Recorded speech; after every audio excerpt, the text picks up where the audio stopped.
3, let's go. Hello everyone, welcome back to diversibility. आज हम आपके लिए लेकर आ चुके हैं एक motivational session done by Simran Chawla at IIIT Delhi. ऐसे ही और कंटेंट के लिए चैनल को जल्दी से सब्सक्राइब कर लेना। She has also been a radio jockey, hosting दिलों की दास्तान और रेडियो उड़ान। अच्छा सुना आप लोगों ने? Yes. So where she shared love stories in audio movie format for visual interest listeners, and she's a great motivational speaker also. So welcome Simran. Welcome.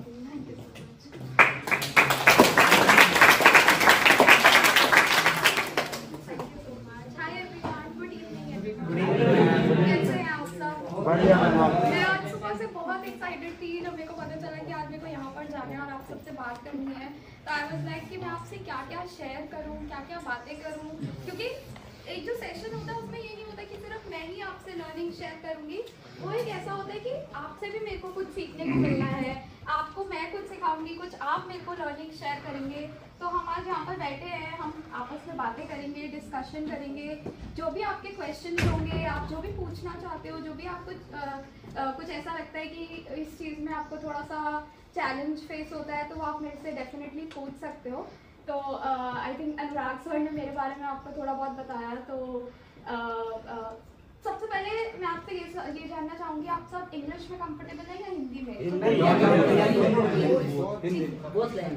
ठीक, तो ज़्यादातर आई थिंक हिंदी बोल रहे हैं, तो हिंदी में करते हैं। तो मैं सबसे पहले कैसे आप क्या चाहते हो, पहले मैं आपको शुरू से अपने बारे में बताऊं या आपके क्वेश्चन से स्टार्ट करें, कैसे आप लोग? ठीक है। तो मैं नॉर्मल आईसाइट के साथ बॉर्न हुई थी। जब मैं 5 साल की थी तो मेरे को एक मेडिसिन रिएक्शन हुआ, जिस वजह से मेरे को मतलब फीवर हुआ था, उसमें मेडिसिन एक मैंने ले ली, जिसकी वजह से रिएक्शन होने की वजह से मेरे को ये आईज में प्रॉब्लम हुई। तो बहुत सारी ऐसे सर्जरीज हुई। सिंस आप सब भी विजुअल इम्पेयर्ड है तो सबको पता ही होगा कि हर कोई हर जगह जाकर देखता है कि कैसे किसी तरह से ये प्रॉब्लम सॉल्व हो जाए, बट वो नहीं हुई। तो बट जो चीज़ होती है हमारी लाइफ में वो शायद हमारे अच्छे के लिए ही होती है, और उसके पीछे कोई ना कोई एक रीज़न होता है जो भी हमारी लाइफ में हो रहा है। अब काफ़ी सारे लोग यहाँ पर ऐसे होंगे जिनकी आईसाइट अभी रिसेंटली में ही लॉस हुई होगी, ऐसे कोई है यहाँ पे? है ना? हाँ, तो आपको बिल्कुल भी मतलब ये निराश नहीं होना है कि मेरे साथ ये क्यों हुआ। अब वो आपके साथ हुआ है तो कुछ अच्छे के लिए हुआ है, कुछ रीज़न की वजह से हुआ है। शायद आपको अपनी लाइफ में आगे बहुत जाना है, जो आप शायद हो सकता है कि ये प्रॉब्लम नहीं होती आपके साथ तो आप नहीं आगे इतना जा पाते। तो मतलब हमें हर चीज़ को एक पॉजिटिव वे में लेना है। बट ये होता है कि जब हम उस टाइम पे उस चीज़ से गुजर रहे होते हैं तब हम वो पॉजिटिवली नहीं लेके जा पाते। ये रियलिटी है, हम बहुत नेगेटिव हो जाते हैं कि ये मेरे साथ ही क्यों हुआ। बट अब जैसे मेरे को 5 साल में ऐसे इशू हो गया और उसके बाद समझ में नहीं आया कि क्या करें, क्या करना चाहिए। बहुत सारी सर्जरीज हुई। फिर मैंने एक national association for the blind RK Puram में, आप सबने सुना होगा, तो वहीं से ही मैंने ब्रेल सीखी। 2 साल तो खैर मैं घर पे रही क्योंकि कुछ समझ में नहीं आता था क्या करें, कहाँ जाएं। और ये मेरे को इशू हुआ था 2003 में ना 2001 में, और 2003 में मेरे को NAB के बारे में पता चला। तो उस टाइम पे उतनी ज़्यादा अवेयरनेस भी नहीं होती थी जितनी अब होती है। मतलब अब के जो छोटे छोटे बच्चों को जिनको साइट लॉस हो रहा है उनके लिए अब टेक्नोलॉजी और हर एक चीज़ बहुत आगे बढ़ चुकी है। तो 2003 में मैंने NAB ज्वाइन किया, वहाँ से मैंने ब्रेल सीखी और थोड़ा बहुत स्क्रीन रीडर्स वगैरह सीखे। फिर मैंने ज्वाइन किया, वहीं से उन्होंने मेरे को माउंट कार्मेल स्कूल आरकेपुरम में इंटीग्रेट करवा दिया। अब स्कूल में अपने अलग चैलेंजेस होते हैं कि ब्रेल वहाँ पर टीचर्स को किसी को आती नहीं है, तो ब्रेल वगैरह फिर मतलब हर एक चीज़ उनको समझाना कि जैसे मेरी मम्मा ऐसा करती थी कि पेन से ब्रेल में ना ब्रेल उन्होंने सीखी मेरी मम्मी ने, और फिर वो नीचे पेन से लिखती थी जो भी मैंने नोट्स बनाए होते थे। तो इस तरह से टीचर्स वो चेक कर पाती थी। तो ये सारे आई थिंक इश्यूज तो सबके साथ ही हुए होंगे। या आप सब लोग कहाँ से पढ़े हुए हैं, कुछ आप आइडिया दे सकते कौन से स्कूल? अच्छा NIV है, okay nice. Okay okay okay. तो अभी सब कॉलेज पढ़ रहे हैं? यस अच्छा, तो पढ़ चुके हैं या अभी चल अच्छा, तो दिल्ली यूनिवर्सिटी में से कौन से हैं? ये तो बहुत अच्छी बात है। ओके ओके, तो मैं बताती हूँ आपको, जब मैंने स्कूल अपना किया ना 11th में, मेरे को लेनी थी नॉन मेडिकल साइंस। कोई यहाँ पे साइंस बैकग्राउंड का है? कोई नहीं है, ओके। तो मेरे को भी एक्चुअली यही प्रॉब्लम फेस हुई थी स्कूल में कि मेरे मतलब मेरे मार्क्स, हमारे में क्या होता था कि 10th के मार्क्स के अकॉर्डिंगली हमें 11th में स्ट्रीम देते थे। तो मेरे को उन्होंने साइंस दे दी, बट जब उनको लगा ना कि नहीं यार ये तो विजुअली इम्पेयर्ड है, इसको साइंस कैसे दे सकते हैं हम, तो उन्होंने वो हटा के, वो रिजेक्ट करके मेरे को कॉमर्स पकड़ा दी। कॉमर्स से यहाँ पे कोई नहीं, सारे आर्ट्स। ओके ठीक है। तो मेरे को कॉमर्स, जब मेरे को पता चला ना कि मेरे मार्क्स साइंस के अकॉर्डिंग है, बट फिर भी मेरे को इन्होंने कॉमर्स दे दी, तो मेरे को बहुत बुरा लगा अंदर से कि यार मतलब ये क्या बात होती है, मेरे को साइंस करनी है। तो मेरी अपने वाइस प्रिंसिपल से बहुत ज़्यादा लड़ाई हुई कि नहीं मुझे करनी है साइंस। उन्होंने मेरे को बहुत समझाया कि आप मतलब इतने सारे डायग्राम्स होते हैं, फिजिक्स में, केमिस्ट्री में स्ट्रक्चर्स होते हैं, केमिकल स्ट्रक्चर्स होते हैं, वो सब आप कैसे करोगे। मैंने उनको बोला कि सर जैसे भी करूँगी मैं कर लूँगी, मेरे को आप साइंस दो कुछ भी करके, क्योंकि मेरे को ये था कि कुछ अलग करना है। अगर हम ही आवाज़ नहीं उठाएंगे, हम ही नहीं बोलेंगे, तो आगे सब कैसे कर पाएंगे। तो फिर उन्होंने मेरे को वो दी, एंड 12th में मेरे 93% आए ओवरऑल।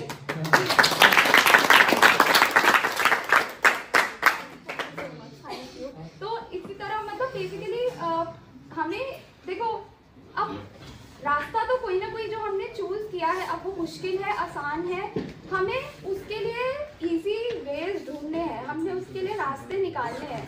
तो अब जैसे आप ये देखो, एक एग्जांपल लो कि हम जो इंसान है हम उड़ नहीं सकते, है ना, नहीं उड़ सकते, बट हमने उसके लिए ऑल्टरनेटिव सोल्यूशन निकाल लिया कि एरोप्लेन्स बन गए, हेलीकॉप्टर्स बन गए, अब तो एयर टैक्सीज भी आ रही हैं, तो ये सारी चीज़ें आ गई। तो बेसिकली हमने एक रास्ते मतलब वहाँ तक पहुँचने के लिए एक ऑल्टरनेटिव सोल्यूशन निकाला। तो इसी तरह से हमें भी कुछ भी करने के लिए, अगर डायग्राम देख नहीं सकते तो क्या हुआ, उसको समझ सकते हैं, हाथों पे ड्रॉ करके, फील करके हम लोग देख सकते हैं कि कैसे बनते हैं डायग्राम्स। तो बेसिकली यही है कि हमें ये नहीं सोचना है कि ये रास्ता हमारे लिए नहीं बना, या हम यहाँ पर नहीं पहुँच सकते, या हम ये कैसे करेंगे। करने को बहुत सारी वेज, बहुत सारे तरीके निकल आते हैं वो करने के लिए। अब 12th में मतलब 12th में मेरे मार्क्स इतने आने के बाद मेरे को हंसराज कॉलेज, यहाँ पे हंसराज से कोई है? Yes ma'am. Oh wow, Hansraj से हो? मैं भी हंसराज से हूँ, 2018 पास आउट। कौन से कोर्स से? अच्छा मैं हाँ 2-3 स्टूडेंट्स हैं अच्छा, यहाँ 2-3 से। स्टूडेंट। वाओ, कौन से कोर्स से मैम? क्या चीज? Course BSc honours in computer science. मैं हॉस्टल से हूँ हंसराज में। अच्छा, हॉस्टल तो सारे ओके, नाइस। अभी हंसराज में हम एक इवेंट भी करने वाले हैं, तो उससे रिलेटेड भी डिस्कशन करेंगे अभी। Yes ma'am. ठीक है।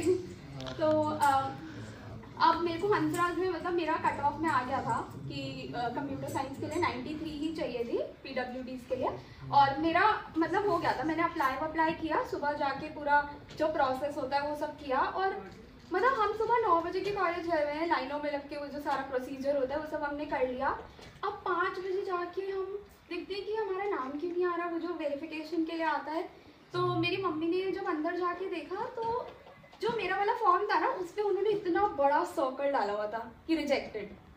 अब वो क्यों था, हम गए पूछने, तो उन्होंने बोला कि नहीं आप तो 100% विजुअली इम्पेयर्ड हो, आपको हम कंप्यूटर साइंस नहीं दे सकते, आप कैसे करोगे। तो मतलब उन्होंने हमसे डिस्कशन भी नहीं किया कि आप नहीं कर सकते, सीधा उन्होंने रिजेक्ट कर दिया। तो मुझे इतना बुरा लगा, मैंने उनको बोला कि मुझे करना है, मैं करूँगी, आप मेरे को ये कोर्स दो। तो मतलब वहाँ पर भी बहुत एक चैलेंज फेस हुआ कि वो नहीं अलाउ कर रहे, फिर यूनिवर्सिटी से बात करी, फिर कर आके फाइनली उन्होंने मेरे को दिया एडमिशन। तो अब पे कंप्यूटर साइंस, ऑनेस्टली स्पीकिंग उसके बाद कंप्यूटर साइंस में बहुत सारे चैलेंजेस तो आए थे, क्योंकि अब जैसे कुछ टीचर्स तो बहुत हेल्पफुल थी उसमें। अब जो C++ वगैरह के कोड्स होते हैं वो मतलब उसमें बड़े सारे सिंबल्स होते हैं, और मैम जब ब्लैक बोर्ड पे कोड्स मतलब वो कोड जो कोड्स होते हैं वो लिखती थी। तो अब वो हर एक चीज़ सिंपल तो नहीं बोलेंगी, वो सीधा बोलेंगी कि सी आउट A+B ऐसे बोलती थी। तो फिर लिख देते हैं ब्लैक बोर्ड पे। हाँ वो लिख देते हैं। तो बट वो वाली मैम को मैंने बोला कि मैम आपको अगर आपको कोई प्रॉब्लम ना हो तो आप मेरे को बोल के बताओ, हर एक चीज़ साथ साथ में बोल लो। आप तो लिख ही रहे हो, बोलते बोलते लिख लो तो मेरे को भी हेल्प हो जाएगी। फिर मैम ने उस तरह से एक एक चीज़ वो लिखते लिखते बोलना शुरू किया कि C out, less than, double quotes में A। तो उससे मेरे को बहुत हेल्प हुई। तो यहाँ पे मेरे को ये सीख मिली कि जब हम कुछ अपनी प्रॉब्लम किसी के आगे रखते हैं, उनको बोलते हैं कि हमें आपकी हेल्प की ज़रूरत है, थोड़ा सा पोलाइट होके कि मैम अगर आपको भी इस चीज़ में ज़्यादा प्रॉब्लम ना हो तो आप ये करो हमारे लिए। तो मतलब आई फील कि लोग सुनते हैं, लोग हमारे लिए एडजस्ट करते हैं, हमारे लिए कॉम्प्रोमाइज़ करते हैं। तो I feel speaking out your मतलब अपना जो आपकी प्रॉब्लम है वो बोलना एक इम्पॉर्टेंट चीज़ है जो मैंने वहाँ से सीखी। और फिर टीचर्स बहुत हेल्पफुल थी। अब कहीं पे डायग्राम्स होते थे तो उन्होंने मेरे को मेरे हाथ पे ड्रॉ करके दिखाए। मतलब अलग से मैं उनके पास जाती थी कि मैम मेरे को समझा दो, तो वो मेरे को मेरे हाथ पे पूरा ड्रॉ करके एक एक स्ट्रक्चर कि ये इस तरह से ऐसे जाएगा, बाइनरी ट्री ऐसे बनेगा, तो वो सारी चीज़ें उन्होंने मेरे को सिखाई जो मेरे को बहुत अच्छा लगा। आप हंसराज में इनेबलिंग यूनिट का आप सब पार्ट होंगे ना? Yes ma'am. तो 2018 में इनेबलिंग यूनिट की मैं प्रेसिडेंट भी बनी, तो मुझे उसमें भी बहुत अच्छा लगा।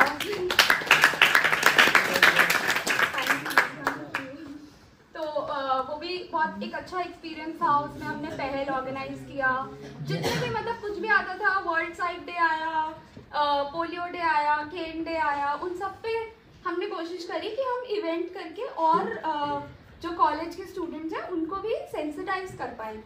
कि जैसे पहल में ना हमने एक गेम्स, ये सब आइडियाज आप ले सकते हो हंसराज स्टूडेंट्स इवेंट्स ऑर्गेनाइज करने के लिए, है ना। तो हमने क्या किया था पहल में, जैसे अब इतने सारे कॉलेजेस के बच्चे आते हैं तो हमने उसमें कुछ ऐसी गेम्स खिलाई थी, कुछ ऐसी एक्टिविटीज कराई थी जो एक डिसेबिलिटी को समझने के लिए उनके शूज में ही रहकर समझ रहे। मतलब हमने क्या करा था, blindfold lemon spoon race कराई थी। तो उसमें ब्लाइंड फोल्ड कर दिया और स्पून के अंदर लेमन डाल के आपको भागना है। तो इससे उनको समझ में आया कि यार चैलेंजिंग होता है but we can do it. हो जाती है ये सारी चीज़ें भी।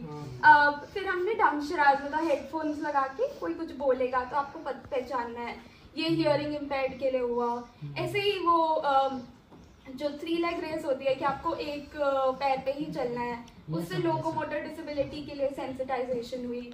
तो इस तरह से कुछ गेम्स ऑर्गेनाइज करके, क्योंकि अब जो हमारे साथ वाले लोग हैं जिनको डिसेबिलिटी नहीं है उनको भी एक चैलेंजेस समझाना कि हमें क्या चैलेंजेस होते हैं, वो एक इम्पॉर्टेंट पार्ट होता है कि उनको भी सेंसिटाइजेशन हो। वरना उनके लिए बहुत आसान होता है ये कहना कि यार हम तो ये इतनी स्पीड से कर रहे हैं, आप क्यों नहीं कर पा रहे।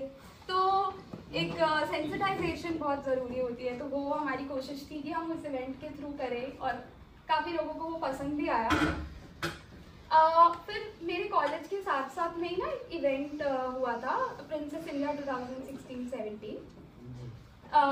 उस मतलब वो ना बेसिकली जैसे मिस इंडिया कॉन्टेस्ट होता है वो विजुअली इम्पेयर्ड के लिए था स्पेशली। या तो उसमें मेरे को मतलब मेरे को मन था पार्टिसिपेट करने का, तो मैंने अपनी वो भेजी एप्लीकेशन वगैरह। तो मैं सिलेक्ट हुई, कुछ 44 गर्ल्स फर्स्ट राउंड के लिए सिलेक्ट हुई थी और हमारा मुंबई में कॉन्टेस्ट था उसका जो फर्स्ट राउंड था। तो अब जब मैं फर्स्ट राउंड के लिए मुंबई में गई तब मेरे को था यार टैलेंट कुछ परफॉर्म करना था वहाँ पे।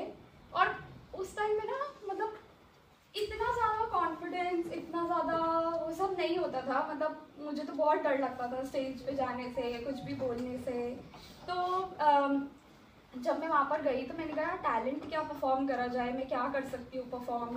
तो मैंने कहा ठीक है पोएम सुना दूँगी, मोटिवेशनल स्पीच दे दूँगी, यही मुझे समझ में आता है कि अच्छी अच्छी बातें करो और मतलब बेटर हो जाएगा, उससे कुछ हो सकता है। तो मैंने टैलेंट राउंड में सिर्फ एक पोएम परफॉर्म करी। बट जब मैंने और लोगों को देखा वहाँ पे और विजुअली इम्पेयर्ड गर्ल्स को देखा, उन्होंने डांस परफॉर्म करे।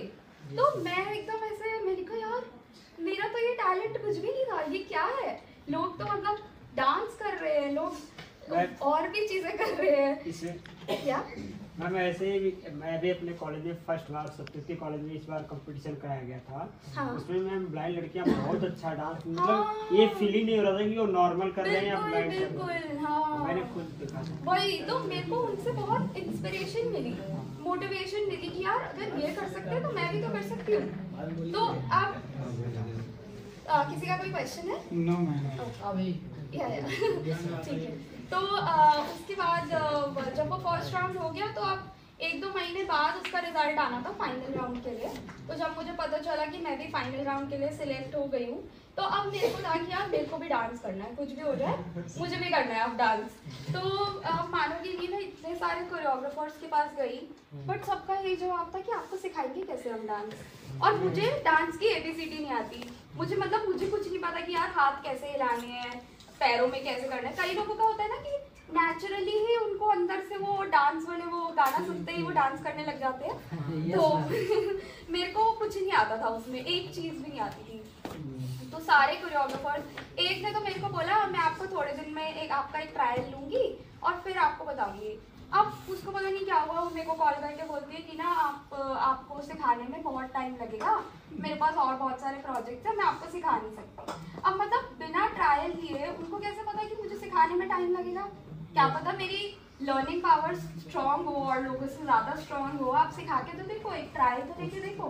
बट वही है ना कि लोगों को लगता है कि यार ये नहीं कर पाएंगे, वो जो एक माइंडसेट है लोगों का, वो हमें चेंज करना है कि यार क्यों नहीं कर पाएंगे। एक लिमिटेशन है तो क्या हुआ, और भी तो चीजें हैं।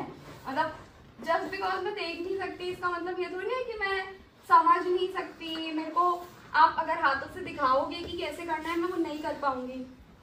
तो फिर हमने और ढूंढे, मतलब मुझे ऐसा लग रहा था कि यार मैं इस बार नहीं कर पाऊंगी डांस परफॉर्म, कुछ नहीं हो पाएगा। बट फिर एक मेरे को कोरियोग्राफर मिले और उन्होंने मेरे को बोला कि ठीक है मैं सिखाऊंगा आपको। रोज़ मेरे को वहाँ पर जाके उनसे क्लासेस लेनी थी। और उन्होंने जब मेरे को सिखाया डांस, तो उन्होंने बोला कि ये इजी सॉन्ग है, इस पे कर लेते हैं। तो मैंने कहा नहीं सर, मेरे को इजी वाला मत बोलो, मेरे को कुछ बोलो जो मेरे लिए भी तो चैलेंजिंग हो। एक थोड़े से हाथ पैर हिला दिए, वो क्या डांस हुआ? मेरे को कुछ ऐसा वाला बताओ जो मतलब एक लगे कि हाँ ये परफॉर्मेंस है, कुछ करा है, ऐसा कुछ चाहिए मेरे को। मतलब मेरे को ना वो उस टाइम पे ऐसा जुनून था कि मेरे को वो कॉन्टेस्ट जीतना है। और जब भी हम किसी चीज़ के लिए जुनून रखते हैं ना कि हमें ये चीज़ करनी है, तो वो होती है डेफिनेटली। तो एक पॉजिटिव आउटलुक से अगर आप अपनी लाइफ को देखोगे, आप आगे चलोगे, तो वो पक्का हर 100% वो होगी। आज नहीं होगी, कल नहीं होगी, परसों नहीं होगी, बट वो कभी ना कभी ज़रूर होगी। तो मैंने फिर वो डांस उनसे सीखा सर से। और वो ना बेसिकली दिया लेके करना था डांस, आग, मतलब मेरे को आग से ऑनेस्टली बहुत डर लगता है। बट मैंने फिर प्रैक्टिस वगैरह करी उसमें। रात को 2-2 बजे तक मेरे मम्मी पापा, मेरा भाई, ये लोग भी मेरे को हेल्प करते थे, क्योंकि मेरे को नहीं पता था कि मतलब एक्सप्रेशंस भी कैसे देने हैं, वो लचक कैसे लानी है, कुछ भी नहीं पता था मुझे ऑनेस्टली। तो बट फिर वही है कि अब एक स्टेप था जिसमें एंड में ना मेरे को घूमना था। घूमते घूमते एंड में तो मतलब ऑडियंस की तरफ फेस करके थाली मेरे हाथों में थी फ्लावर्स की, और मेरे को ना उसको ऐसे करना था, ऊपर की तरफ थाली लेके जाके अपने सिर के ऊपर ऐसे फ्लावर्स फेंकने थे बेसिकली। अब वो करना था मेरे को, एंड में घूम के ऑडियंस की तरफ फेस करना था। जितनी बार भी मैं प्रैक्टिस करती थी, मैं हमेशा भूल जाती थी कि ऑडियंस कहाँ है। मुझे नहीं समझ में आता था कि मैं गलत घूम गई, मैं कहाँ घूम गई। तो मेरे को उसमें मेरे बहुत डर लगा कि यार मैं कैसे वो करूँगी। बट फिर मैंने वो काउंट करना शुरू किया कि 2, 3, 4 करा तो मैं अपने लेफ्ट में आई, फिर 4, 5, 6, मतलब एक ऑल्टरनेटिव सोल्यूशन ढूंढा उसके लिए। तो फिर जब प्रिंसेस इंडिया का फाइनल राउंड हुआ, उसमें जजेस थे भाग्यश्री, जो मैंने प्यार किया वाली मूवी की एक्ट्रेस, जॉन इब्राहिम, वो तो सब जानते ही हैं आप, सुभाष घई, ये तीनों जजेस थे। ये सिर्फ कुमार मोदी जो तारक मेहता का उल्टा चश्मा के डायरेक्टर, तो वो भी वहाँ पर थे। तो मतलब काफ़ी सारी सेलिब्रिटीज, बहुत सारी मीडिया, वो सब था। तो मतलब एक बहुत अच्छा इवेंट हुआ वो। और जब मैंने डांस परफॉर्म किया, थैंकफुली मेरी वो काउंटिंग काम आई और मैं बिल्कुल ऑडियंस की तरफ फेस करके ही, और उस टाइम में मैं कॉन्फिडेंट नहीं थी कि मैं वापस वहीं आई हूँ या नहीं, मैं बाद में घूम रही थी कि शायद मैं गलत मुड़ गई। तो मेरे को जो होस्ट थे उन्होंने बोला कि नहीं आप बिल्कुल सही खड़े हुए थे, आप यहाँ आओ।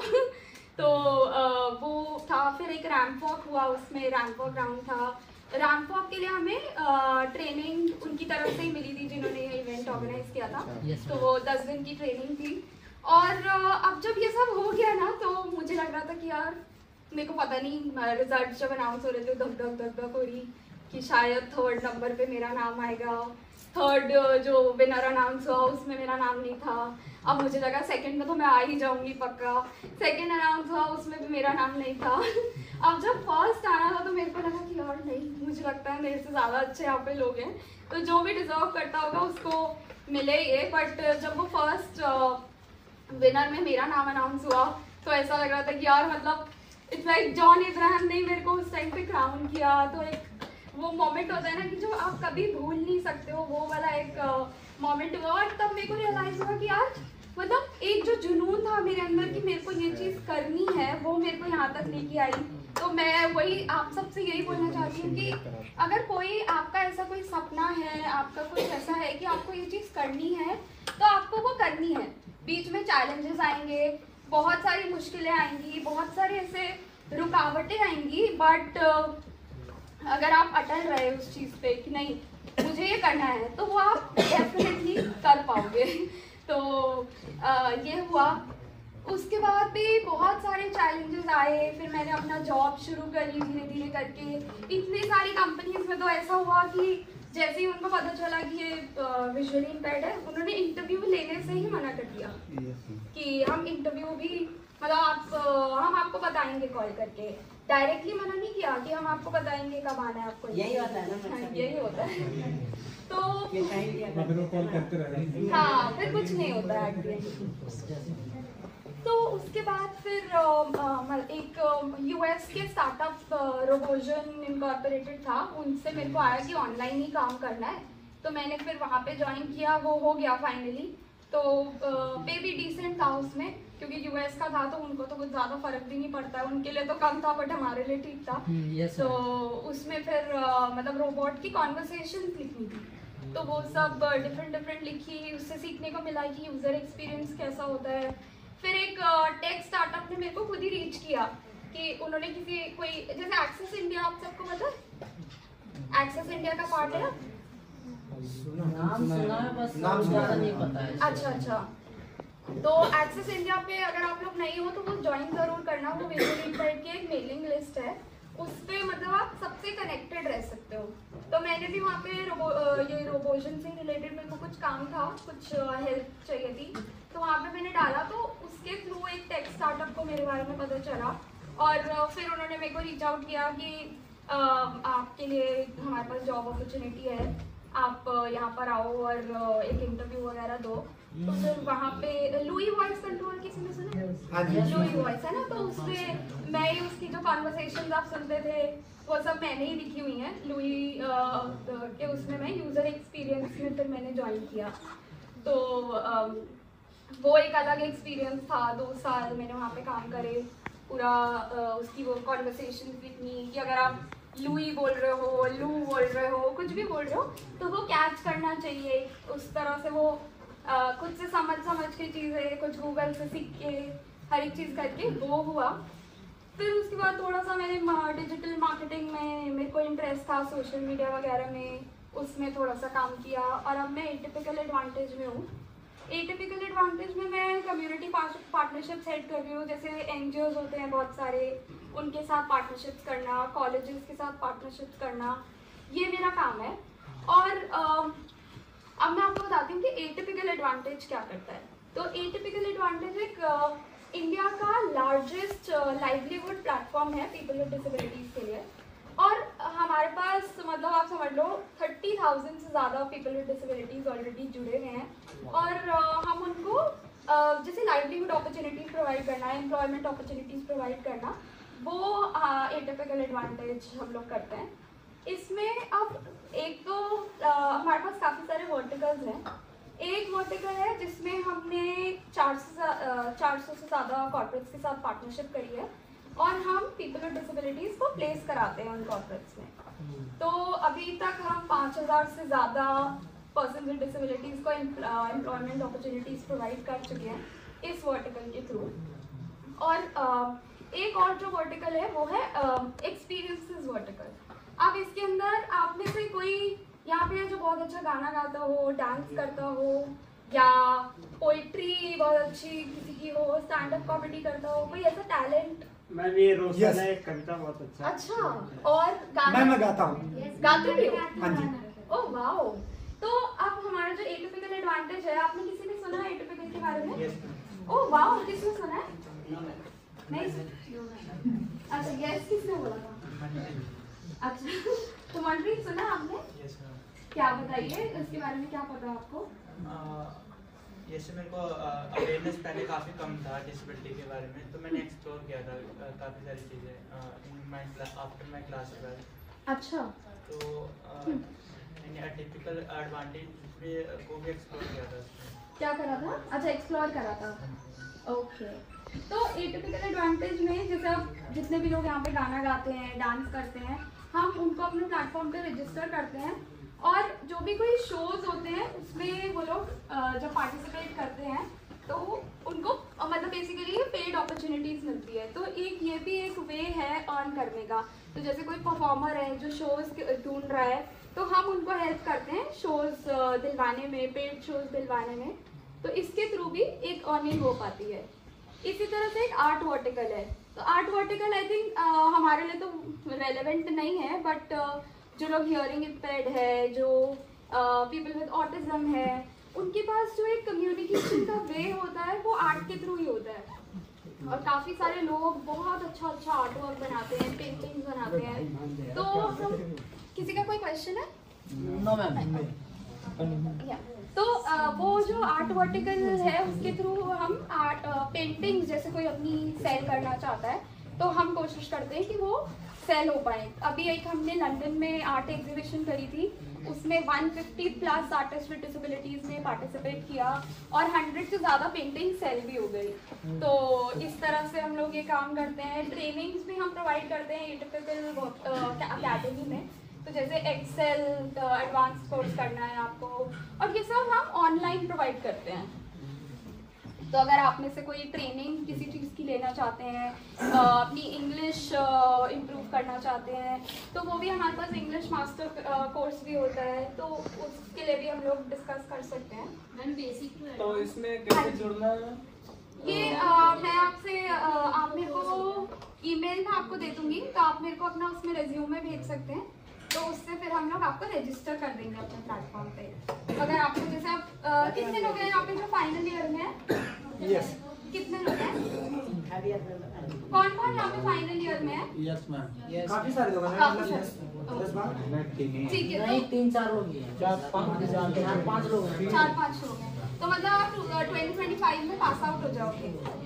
Yes ma'am. ओके, तो हम आपके लिए डेफिनेटली जॉब अपॉर्चुनिटीज देख सकते हैं, क्योंकि अभी काफ़ी सारे फ्रेश ग्रेजुएट्स के लिए आ रही हैं अपॉर्चुनिटीज। तो आप सब इनफैक्ट सेकेंड ईयर में है, फर्स्ट ईयर में, आप सब भी अपना रेज्यूमे हमें भेजना, क्योंकि हमारे पास इंटर्नशिप्स भी आती रहती हैं। तो जैसे कौन से इंटर्नशिप? काफ़ी सारी होती है, जैसे PWC में आती है इंटर्नशिप, KPMG में आती है। तो अगर आप जैसे कॉलेज के साथ साथ ही कुछ एक्सपीरियंस के लिए, कि जैसे ही आप ग्रेजुएट होते हो तो एक एक्सपीरियंस होगा आपके पास अपने रेज्यूमे में डालने के लिए, तो आप वो इंटर्नशिप भी कर सकते हैं। तो आप सब मेरे को मेरी ईमेल आईडी में आपको दूंगी, हाँ हाँ ठीक है। तो आप मेरे को अपना रेज्यूमे मेल कर देना, उसके अंदर आपका फ़ोन नंबर, ईमेल आईडी और जो भी आपकी एजुकेशन है, तो हम लोग ये आगे डिस्कस करेंगे इससे रिलेटेड। और बाकी वही जैसे सर ने बताया कि रेडियो जॉकिंग का दिलों की दास्तां, किसी ने सुना है दिलों की दास्तां? Yes ma'am. सुना है दिलों की दास्तां? हाँ आता है। ओह अच्छा। तब वो मेरा फर्स्ट शो था, मेरे को मतलब बहुत अच्छा लगता था वो, उसको एक ऑडियो मूवी फॉर्मेट में प्रेजेंट करना। रेस्टोरेंट्स को हम लोग रिव्यू करते हैं और उससे रिलेटेड वीडियोस बनाते हैं। तो अब इसके लिए भी वॉइस ओवर करने पड़ते हैं। तो देखो, वॉइस ओवर का ना ऑन अ सीरियस नोट कोई कोर्स नहीं होता है, मतलब 1-2 वर्कशॉप्स आप अटेंड कर सकते हो, बट मैंने तो जितनी कोशिश करी मेरे को नहीं समझ में आया, तो वो प्रैक्टिस से ही होगा आपका कि किस तरह से आपको मॉड्यूलेशन हाँ, तो वो या तो आप यूट्यूब पे आजकल बहुत सारी वीडियोस हैं तो आप वो चेक कर सकते हो कि कैसे वॉइस मॉड्यूलेट करनी है। कोर्स की मेरे को लगता है कि ज़रूरत नहीं है, आप ऐसे ही पैसे खर्च करके कोर्स करोगे वो सिर्फ नाम के होते हैं, कुछ नहीं होता है। क्योंकि रेडियो जॉकी के लिए भी ना एक ईस्ट ऑफ कैलाश में एक अकेडमी थी रेडियो मैनेजमेंट की, तो मैंने कोशिश करी थी वहाँ पे मैं ज्वाइन करूँ, तो वहाँ पे भी मेरे साथ यही हुआ था कि हम आपको ब्रेल में स्क्रिप्ट कैसे देंगे, आप नहीं कर पाओगे, तो उन्होंने मेरे को कोर्स के लिए भी मना कर दिया था। बट आई थिंक जितना आप खुद प्रैक्टिस करोगे, जितना आप खुद से जो चीज़ करोगे वो ज़्यादा अच्छी होगी। यूट्यूब है, गूगल है, आजकल हमें सब चीज़ें उसी से ही मिल जाती हैं। Yes ma'am. तो आप उसी से ही करो, पैसे खर्च के कोर्स करने का कोई मतलब मैं तो ये सजेस्ट नहीं करूँगी कि आप करो। क्वेश्चन है बहुत मतलब मेरे को परेशान कर रहा है, जैसे कि आपने जब 12th किया, 11th किया, 10th किया, हाँ। तो मतलब नोट्स कैसे बनाए गए, क्योंकि इतना बड़ा सिलेबस होता है हाँ। और उसको बार बार पढ़ें तो याद तो रहेगा, लेकिन टाइम भी बहुत ज़्यादा कंज्यूमिंग होता है। हाँ। तो कैसे मैनेज किया और फिर 93% आपने लाया 12th? सी इसमें 11th में तो मेरे परसेंटेज उतनी अच्छी नहीं थी honours serious low, but 12th में मुझे लगा कि यार 11th के तो मार्क्स मैटर नहीं करते, 12th में करनी है जो मेहनत करनी है। तो 12th में ना एक तो मेरी टीचर स्कूल की बहुत हेल्पफुल थी, तो उन्होंने एक जो केमिस्ट्री वाली टीचर थी उनके एक्चुअली हस्बैंड के साथ भी एक कुछ एक्सीडेंट हो गया था, तो वो स्कूल भी नहीं आ पा रही थी, तो वो मेरे को कॉल पे समझाती थी एक एक चीज़। तो जब वो मेरे को कॉल पे समझाती थी तो मैं नोट्स लिखती नहीं थी एक्चुअली, मैं क्या करती थी ऑडियो रिकॉर्ड कर लेती थी, उनकी कॉल रिकॉर्ड कर लेती थी और उससे फिर मैं सुन के समझ जाती थी कि अच्छा ये ऐसे करना है, तो मैं वो रिकॉर्डिंग्स को सुन के समझना ज़्यादा प्रेफर करती थी देन नोट्स। इसी तरह से मैंने फिजिक्स के लिए अपनी एक ट्यूशन होम ट्यूशन अरेंज करी थी। वो सर मेरे को जो पढ़ाते थे, जो चीज़ें समझाते थे, वो मैं अपने रिकॉर्डर में रिकॉर्ड करती रहती थी और फिर उसी को ही सुन के समझती थी चीज़ें। तो मैंने अपना टाइम कभी भी नोट्स बनाने में वेस्ट नहीं किया, मतलब मेरे को ऐसा लगता था कि ओरली जो मैं सुन के समझ पाऊंगी वो ज़्यादा बेटर होगा। तो मतलब वो सबका अलग अलग तरीका होता है कि कैसे आपको अगर नोट्स पढ़ के ज़्यादा चीज़ें समझ में आ रही हैं तो आप वो तरीका अपना सकते हो। आपको लग रहा है कि आपको सुन के चीज़ें समझ में आ रही हैं तो आप वो एक वे अपना चूज़ कर सकते हो। तो वो इट डिपेंड्स कि आपको क्या चीज़ कितनी ज़्यादा कंफर्टेबल लगती है। अच्छा मैम, एक जैसे सजेस्ट कर सकते हैं, जैसे अगर मैं कोई क्लास कर रहा हूँ, हाँ। मतलब क्लास कोई परचेस करके, Okay. तो ऐसे में मतलब टीचर पढ़ा दिए हैं, अब वो ब्रेन में अगर नोट डाउन करें तो बहुत लंबा टाइम भी लग सकता है, बहुत ज़्यादा मेहनत और बहुत ज़्यादा मतलब पेपर भी लगते हैं। तो फिर इसके लिए मतलब एट अ टाइम नोट्स कैसे बना सकता हूँ मैं? और एट अ टाइम नोट्स आप सब फोन लेके जाते हैं कॉलेज में? यस तो आप, मैं तो बोलूँगी ये सजेस्टेड ज़्यादा रहेगा कि आप ब्रेल में नोट्स बनाने की बजाय आप अपने फ़ोन में रिकॉर्ड कर लो नोट्स, जो मैम बोल रही है वो रिकॉर्ड कर लो। और जो बट मैं एक्चुअली प्रोफेसर के बाद बोलते हैं कि आप हमारे लेक्चर में रिकॉर्ड मत कीजिए। मैम वो रिकॉर्डिंग करने की परमिशन देते हैं प्रोफेसर। बहुत सारे प्रोफेसर में मना कर देते हैं। अगर पूछे तो आप